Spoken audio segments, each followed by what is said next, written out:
Hello, চলে এসেছি নতুন একটি ভিডিও নিয়ে মিক কর্নার চ্যানেলে। তো আমি বাড়িতে ফিরে কি কাজ করি, এর আগেও আমি অনেক ভিডিওতে সেটা দেখিয়েছি। ছোটোখাটো টুকিটাকি কাজ করি অফিস থেকে ফিরে। তো চলো দেখে নিই কী ঠিক ছোটোখাটো কাজ আমি বাড়িতে এসে করি। চলো দেখে নেওয়া যাক। তো আমি এসেই করে নিয়েছি একটু আলুর দম, সস দিয়ে আলুর দম। ও খেতে খুব পছন্দ করে।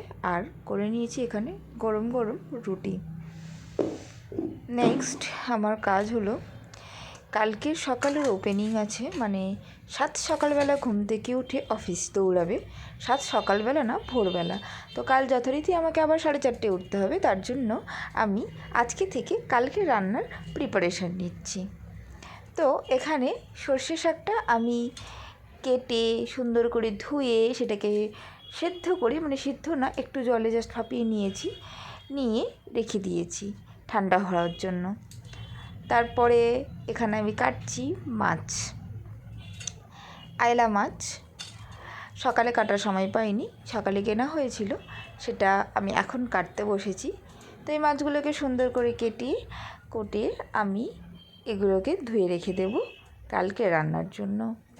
তো আমার মতো এরকম কে আছেন বা আছো যারা পরের দিনে রান্নার জন্য আগের দিন থেকে এরকম প্রিপারেশান নিতে হয়? তো আমি সেই কাজগুলোই করছি, যে কাজগুলো আমাকে অফিস থেকে এসে ডেলি করতে হয়। শুধুমাত্র যেদিন ওর ওপেনিং থেকে সেদিন না, প্রায় সব দিনই করতে হয়। কি করব, মেয়ে হয়ে জন্মেছি।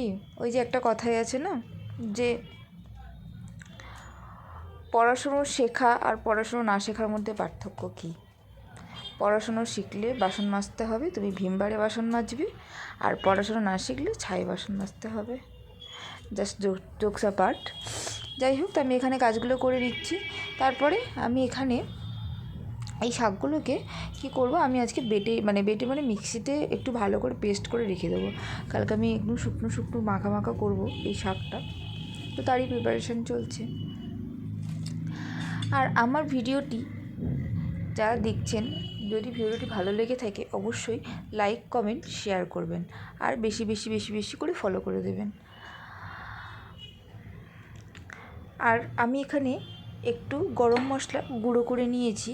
কি হয়, আমি কেনা গরম মশলা খাবারই ইউজ করি না। আমি গোটা গরম মশলাটা কিনে নিয়ে এসে ওটাকে মিক্সিতে সুন্দর করে গুঁড়ো করে নিই। ওটাকে ভালোভাবে রোদে শুকিয়ে তারপরে গুঁড়ো করি। তো এই গুঁড়ো গরম মশলার টেস্টটা কিন্তু একটু অন্যরকম হয় এবং এটা অনেকটা বেশি ভালো হয়। এখানে আমি দারচিনি, এলাচ, লবঙ্গ, জায়ফল, জয়িত্রী এই সব কিছু দিই। তাই জন্য এই গরম মশলার ফ্লেভারটা অন্যান্য মানে কেনা রেডিমেড গরম মশলা থেকে একটু ডিফারেন্ট হয় এবং অনেকটা টেস্টি হয়। আর সামান্য দিলে এটা পুরো যে রান্নাটা হবে সেই রান্নার টেস্টটাই পুরো চেঞ্জ করে দেয়। তো আমি এই জন্য বাড়িতে বানানো এটা প্রেফার করি। চলো আজকের মতো টাটা।